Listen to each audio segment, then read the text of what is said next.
Gentlemen's Club, welcome back to another show. We got the morning show this morning. I am joined by a guest that needs no introduction whatsoever, but I am going to give him one. He sails the high seas. He goes with the wind. He pillages and looks for ways to pillage and destroy cities. He'll leave your women alone because he's a gentleman. The angry pirate himself, Billy Pothouse. Welcome to the show, my man. Good morning, Gentlemen Club, and good morning, Mr. Mike Dinn. I get to wake up in the morning. You know, the sun is shining. Well, shit, hell, Arizona's always shining. But it is just a glorious day to wake up and talk some football. Football, right? Football. But before we jump in, we're both representing. And we didn't plan this. We're representing some Star Wars paraphernalia on our shirts here. Before we jump in, just for those Star Wars nerds in our league, Omar, I know you're one of them. Ant, I know you're one of them. Give me your favorite light side character and favorite dark side character of all time, Bill. Oh, gotcha. So you know me, and this is probably a little cliche, but for who I am and the Captain Pirate Boy, but like Han Solo, he's a pirate. I know he's borderline light side, dark side because of his criminal background and past, but like he's got to be my favorite light side for sure. Just because of his his ways, and he's the scoundrel and all that. Right up my alley. On who I like. I think he's technically classified as a scoundrel. Yeah. Right? But I love that. And he does get his lady too, by the way. Yeah, for sure. Favorite dark side character? So favorite dark side character is I have a few. I love the whole turning of Anakin before he becomes Darth Vader at the very end. Like that. Like I don't like the little boy, but I love the darkness at the end of 3. That he turns to, and a lot of people don't. It's like Darth Vader obviously is menacing. But I also like some. I like some of I like Boba Fett too, man. Like Boba Fett's like torn with hate in his heart, and I know he's not a big character in the franchise, but like he's just got that hate in his heart. When he watches his dad die, and then just go from there. So. Well, arguably. How about you? Arguably, Boba Fett's probably the biggest character in the Star Wars universe because he spans, hundreds of thousands of clones. Right? Yeah, that's true. So, for me, that's a great question. I think for Darkseid, uncontested, most misunderstood villain of all time. Yes, he killed some people, yes, but Darth Vader, by far, my favorite Darkseid character of all time. And then Lightside, I actually find a Jedi really popular that went underneath the radar in the Clone Wars, Shaak-Ti, the one that oversaw the clones in Kamino. She's one of my favorite Lightside characters. I think the aura that she has, her species coinciding with like Ahsoka, I think it's just super cool. But really cool. I like it. Maybe you and I can talk more offline about Star Wars. There's a lot to talk about, but let's talk a little bit about some NFL news here. We got some stuff coming in through the grapevine. Let's take a look here. We got Chris Godwin taken off the PUP list, activated. Yeah. For the 2025 season. We got some trades happening in the league. The Broncos got rid of Devon Vele. I think the Chiefs got rid of one of their wide receivers as well. So some interesting things going on. What sparks your interest recently in the NFL news? Yeah, I obviously, you left out the one, maybe it's couple days old, but you left out the I think the Colts, literally, if you're watching that and going to Daniel Jones and getting rid of AR, just basically says, like, hey, we made a mistake, we're done with this guy, in my opinion. Like, some people say, oh, he'll be back or whatever, and he may, because Daniel Jones may suck that much. Right. But I think ultimately his demise has happened. Well, we not to by any means be condescending or patronizing to you. We talked about it on the last talk with Gunn. We did bring that up. AR-15, man, just that's true. they I think that's just a big FU to him. Said, hey, we've lost faith in you. We're done with you. So that's super interesting, right? Yeah. Couple other things. I didn't know this. Maybe you did because you're probably more glued to NFL than I am. But we're going to full playoff overtime format in the regular season where each team gets the ball. What do you think about that? Yeah, I think you know what? Honestly, I don't know if I love the overtime rules anyway. They've gone back and forth with them, but I think having two different ones is stupid anyway. So like, just you know, if you ever watch college football, they have an overtime be consistent, rule, and right? that's what it is. Be consistent. Yeah, just make it the same. Whatever, even if it's crappy, and then when you make it right, then make it right. Sure. Like, but having a playoff and a regular season one, I hear you. ultimately it's going to give us more football. That was my other point I was gonna make. If you're we get more behind your football. matchup, you're going to be cheering for overtime, right? Yeah, you can't be mad about more football unless you're winning by the skin of your teeth and you don't want your opponent to score a touchdown or something, right? 100%. Kind of like 100%. You don't want Jerry Jeudy to have a career game and then all of a sudden you get last place, right? You don't want that, Yeah. right? Yeah. So I think that's so important to call out. I was thinking, you asked me about NFL news. Yeah. Like, there was a little one somebody sent about, the Bears signing a backup quarterback. What does that mean? Like, like Caleb Williams, like, is he doing what he needs to do? Like, or are they gonna, put him on the pine for a little bit? Who knows? Isn't that kid that they signed for 10 mil or something like that? Badgett, right? Yeah, which is probably about what you pay a backup, I guess. But like, still. Well, I think they're covering their bases as an organization. They need a backup, right? They did make some changes to their offensive line, so we'll see. And then we got that new OC over there. That's why Rome Odunze and Loveland stock is so high right now in all fantasy talks. Mm-hmm. So I think again, for Justin Gunn and I, that's a pro tip. Loveland, you should go after him, go trade him. Rome, you might be able to get him. He's on Peter's team, so those are pro tips for y'all. But I think that's no, he's not on Peter's team. He's on Daniel D's team. No, Odunze's on Peter's team. Oh, Odunze. I thought you were talking about Loveland's on Double D for sure, yeah. But Double D doesn't talk, so we don't even know what he thinks of Loveland. He might have just randomly picked him out of the hat. He might have thought, like, hey, like, I better get a tight end at some point. We'll just do a play on words. Daniel Dominguez, soft-spoken, kind-hearted, lovely, Loveland. Pick Loveland. That's what he did, right? Yeah. So we'll see. But other question before we dive into post-draft reactions from you and also get a take on your team. Yeah. Virtual first down marker. What do you think about that?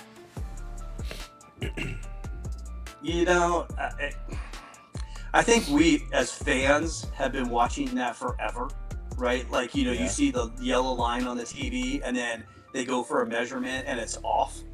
And it's like, I don't know. I think on the obvious ones, like, it's going to speed up the game. That's great. But I think on the close ones, I don't know.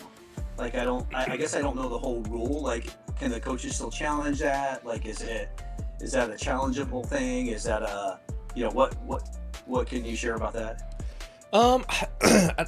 I think if you're a baseball head, which I am not by any means, right? But I do see, I make that comparison to baseball, and I think about the strike zone and the robot calling the strike zone. There's a give and take, and I hear both sides of the story or perspective, I should say. A lot of people are like, the umpires are just failing baseball because of bad calls, aka a la Angel Hernandez. But then you hear people go, well, it takes out the subjectivity, and that's the fun of baseball. That's the history of baseball, right? But I look at football and I think about it the same way. I'm kind of like, I kind of like the controversy that the refs have. Ed Hockey Lee being one of them, but I also love I love consistency. So I'm kind of like neutral, I guess. I like both sides of it. We'll see what happens this year, but I do like the consistency of the overtime play that they're doing. So that's good. It's like stick with something, go all the way through. Don't change it just because of playoffs. Hey, let's face it. When there's a scrum and you're trying to see where the hell the ball is, and then the refs, the linemen have to come in and place the ball somewhere. Like that's freaking. I mean, you and I might as well be shooting craps again. You know what I mean? You have like right, that didn't go well. Right. Like you could place the ball good or bad. Like you know what I mean? Even though that yellow line could place it good or bad, they're not gonna be able to tell exactly where the damn ball is. Yeah. Not when it's buried under the body. But we'll see. But sometimes bad line placement leads to the Jadeveon Clowney highlight reel of all time, where it was a bad place, clearly not a first down, but the referees called it a first down, and next play Clowney downs that running back right in the backfield, and that's a highlight for the decade. You know what I mean? So super interesting, but we'll see how this all plays out. Let's get to our league. We gotta talk a little shit. Let's start with you. Yeah. Gave you some props. I gave you some props on the show the other day. Talked a little bit about your team. You drafted some wonderful players. Why don't you pull a Kenny Carnaval and stroke your team a little bit? What do you got going on here, Bill? Well, I don't know if there is another Kenny Carnaval, but I'll do my best to like bullshit brag. But I set out with a vision, Mike. You know, like a plan. Everyone does that, like Mike Tyson says, so you get punched in the face. But I was able to hold mine. Like, would you say that Saquon Barkley was probably a top 3 running back on everyone's list? I would be disappointed if he was not. I would be disappointed if he was not. How about CeeDee Lamb? Was he a top 3 probably on everybody's list? I'd probably say top 5. If you look at overall, like what you're gonna go draft, all positions, I'd say top 5, top 6. But wide receivers, you got Jamar Chase. Who else you got? Keep going. Who else you got in there in that running? Justin and Lamb are the ones. Yep. That's what I'm saying. For position, I feel like I got a top 3 running back and a top 3 wide receiver position wise, and that's what I set out to do. And not a lot of teams got that. Well, I'm taking a look at your team right now. Absolutely running back 1 worthy with Barkley.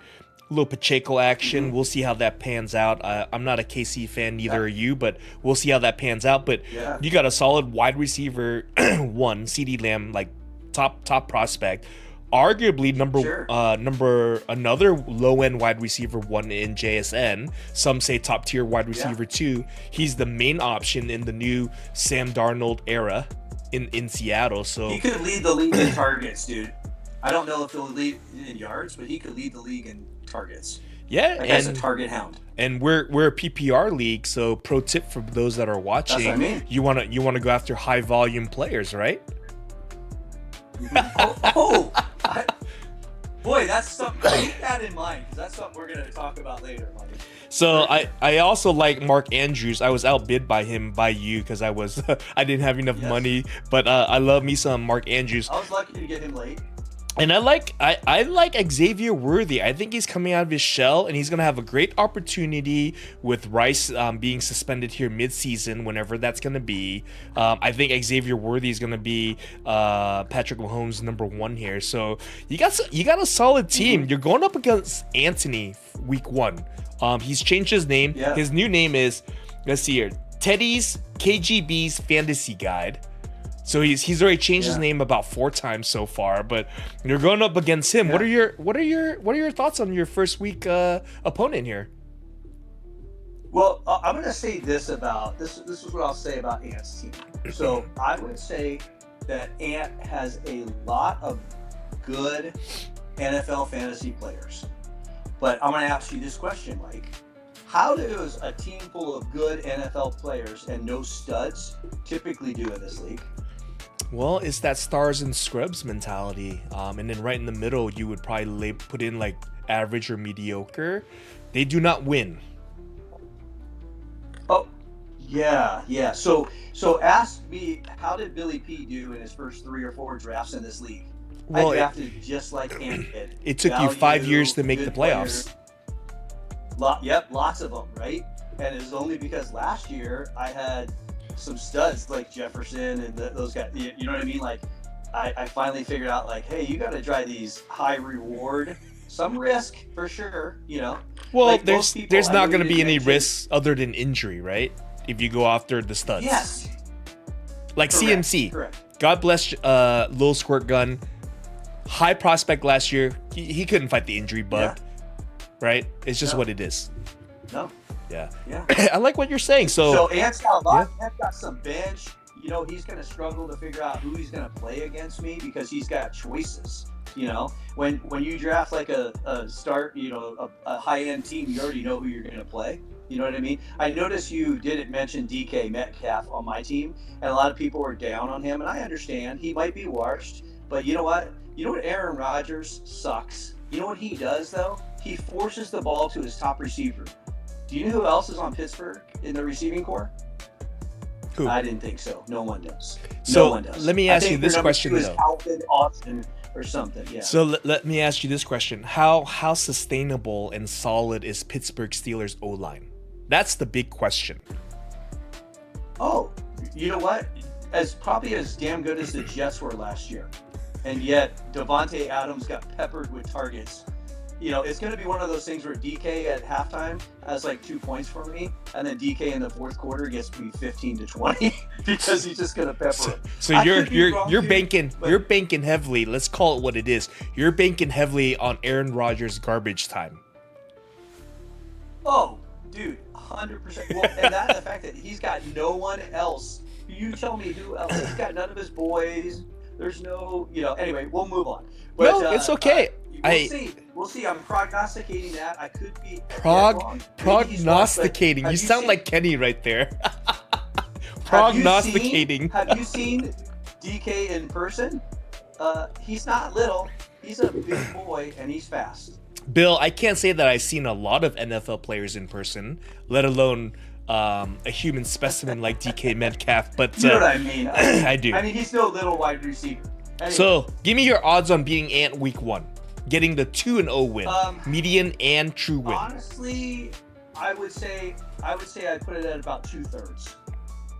Okay, About 60, 66, 67%. it's probably the most confident I've ever seen you in our league. You made a playoff berth last year, and now you're just rolling in the confidence. I like it, Bill. We need to see more of this. This is fantastic.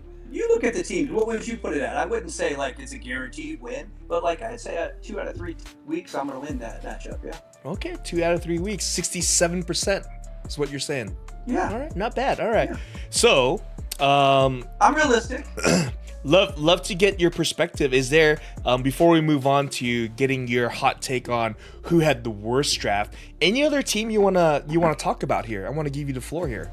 Dude, I could talk about every single team. I've got notes in my head on every single team. Who do you want to talk about? So let's talk about, you know, sometimes, you know, you and I are both dads. We're old dads. So, you know, they have the stupid dad jokes. So what does Omar, this sounds like a Kenny Carnival thing, but what does Omar and the Cleveland Browns have in common? You tell me. Go ahead. They both have 4 quarterbacks, and none of them you're confident starting. Okay. Am I right?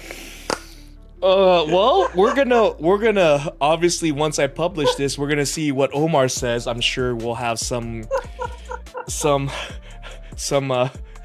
back and forth between the two of you. I can't wait. I'll be eating my popcorn in the corner, but that's Oh, sure. that's Oh, sure. fantastic. 4 quarterbacks, yeah. Yeah, he's got 4 of them, and I don't know if I feel confident starting any single one of them. You got Caleb Williams, Cam Ward, Penix, and Tua Tagovailoa. Like, you telling Tagovailoa. me that all of those you're gonna say like, oh, those guys, any one of those guys is gonna give me a 20 spot on any given week? They could, but you don't have confidence in that. But I would imagine he did that for a little trading action because he knows that some league managers are going to need some help in there. So I bet you he's banking on some trades. Mhm. So if you were him and you were going to get rid of maybe 1 or 2 of those quarterbacks, what position do you think he needs most help in? Because looking at his Oh, team, it's not god awful. He does have 4 quarterbacks. no. No, he honestly, like, he had a good, and what I would consider a steal in the draft, and Amon St. Brown went pretty cheap for him, and so that's a good, top 10 receiver there. So I think he's gonna fare well with him. Um, you know, He might be let's able to see here. upgrade his running back too. Like I think he Yes, has his running back too, really yeah. solid team, to be honest, on paper. Bucky Irvin Yeah, he running, does. Amon St. Brown, AJ Brown. He's got 2 wide receiver 1 Yeah. studs. Like Rasheed Rice, Yeah. obviously he's gonna get suspended, so he'll probably plug in Higgins and move him up. So I think he has a solid Yeah. group of guys there. I think he'll upgrade his RB too. So I think him having T. Higgins, the fact that I let him go after all these, I divorced him after all these years. You broke up. He'll probably get 17 games out of that guy because I never did. You're playing I got, Murphy. like, You're 12 playing to- Murphy's Law right now. Yeah, he will absolutely. No, I am absolutely doing reverse psychology here. He'll probably get 17 games because I bailed on him. Okay. Because all right. he got me. He was good for me in those years, but he got me 12 games, and that's Yeah. so frustrating. Because he's a soft tissue dude. Soft tissue out 3 weeks. But for the record, I just want to make But sure. no. Oh, Bill, you heard me. For the record, I complimented Omar. Yeah. Okay, just want to make yes, sure. I heard you. All right. So Compliment, and you know what? The Omar joke that I made at the start of the show was the best thing I could joke about his team. it's a on. pretty The good rest of one. his team is pretty solid. It's a pretty solid joke. Yeah. I bet you he's probably still laughing right now once he hears it. So, so Yeah. let's move on to the last topic before I give you the floor to talk about whatever the hell you want to talk about. Who do you think had the worst Okay. worst draft here, man? Who had the worst draft? Wow. Boy,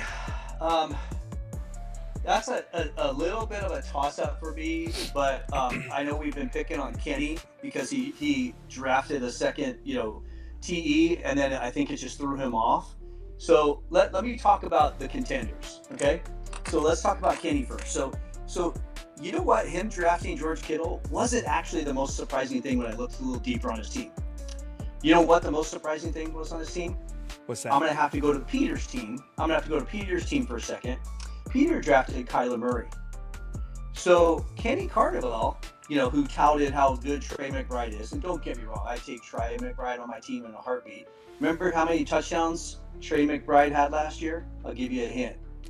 I'm holding up my piece. I see it. And you know what he did? He drafted Marvin Harrison Jr. as well. So he is relying on Kyler Murray to throw them each a touchdown. Do you know how many multi-game touchdowns Kyler Murray had last year? I'm gonna guess under 6. 4. Wow. So good luck with your 2 Cardinals receivers, one of which might get a touchdown for you every week, but both of them, that's highly doubtful. Highly doubtful. You just hamstring yourself, dude. Not to mention your weak quarterbacks. You're going after the stat block on this one. You dug deep on this one. You're talking Kyler Yeah. Murray's touchdown production is so low, it negates Yes. MHJ and Trey McBride. Trey McBride's gonna do it off Correct. of yardage and volume, True. right? Mhm. MHJ, Yeah. I'm still not sold on him.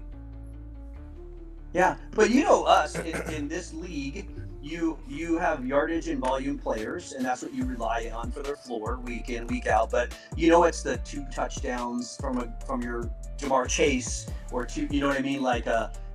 It's those types of weeks that really push you over the top, and get you that median score, and do all that kind of stuff. So if you lack touchdowns, then that's a struggle. Okay, all That's a right. struggle bus. So you gave me 2 contenders so far. You said plural, so I want to make sure that we got all the contenders out there. So you put Peter up there for the reasons we just talked about, and you also talked about Kenny. What else? Who else?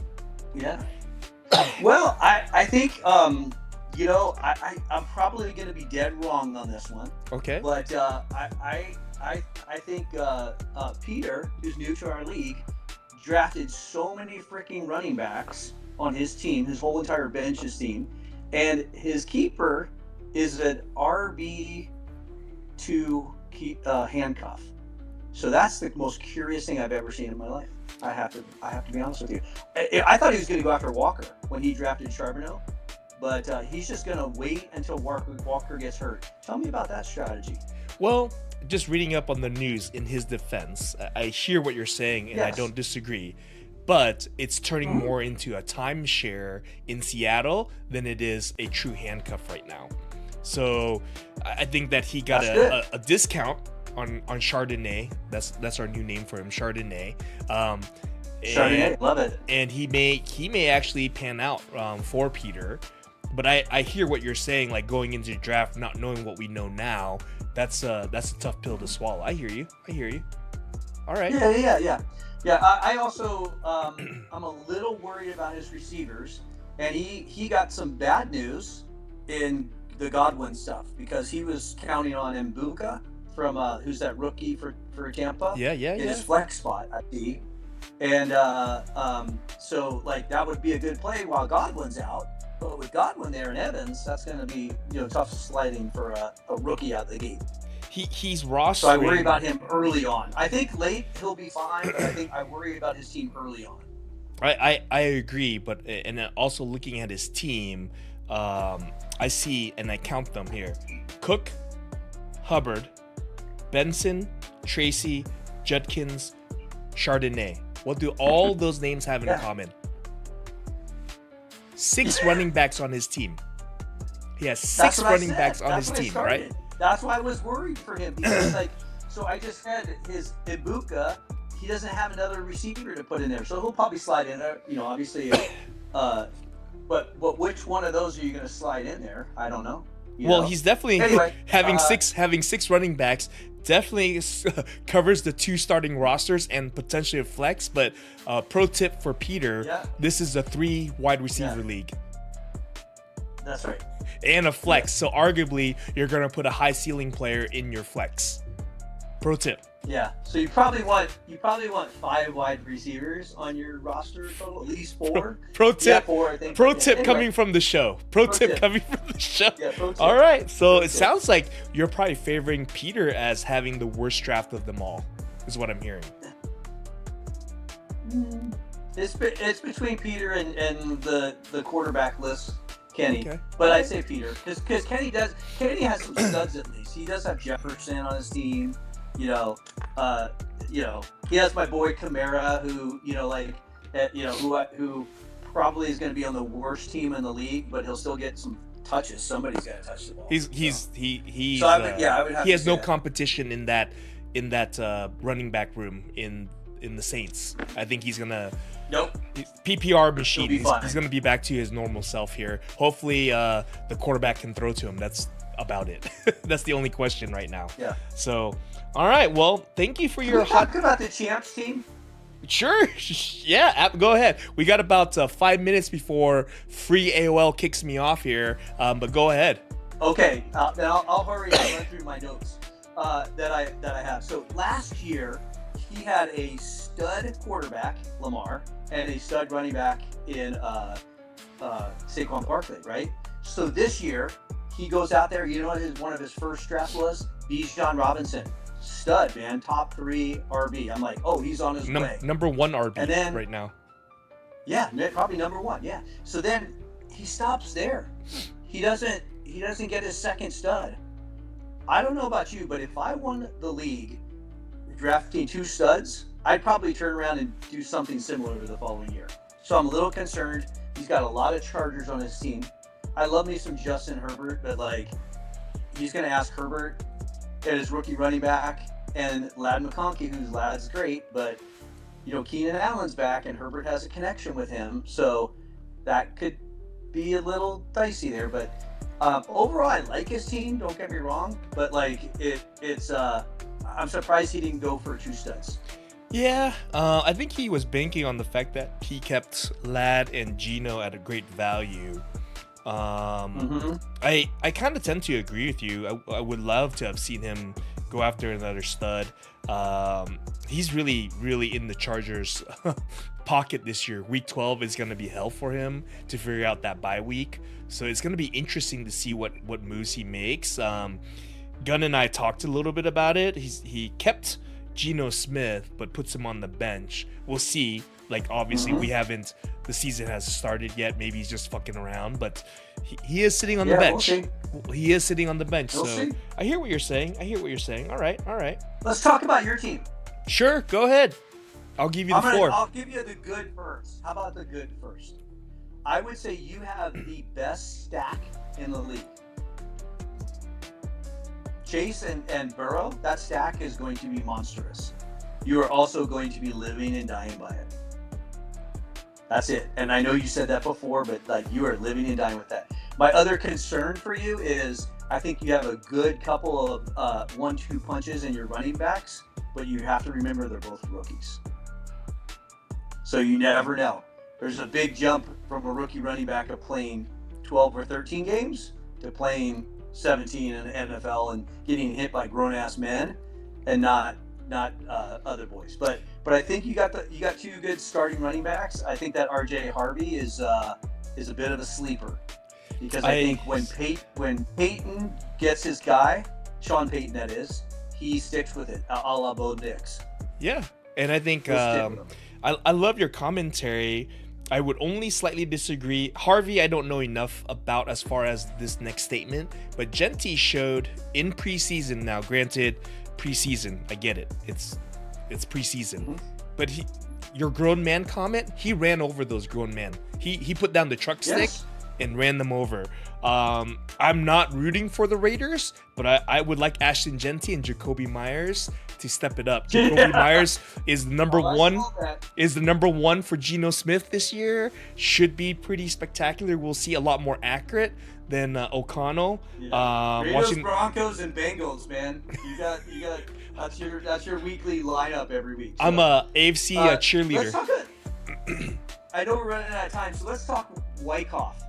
Sure. I have to talk about Wyckoff really quickly. You got a couple minutes here. I'm gonna change the title now. Okay. We said last couple years he's the most active Wyckoff.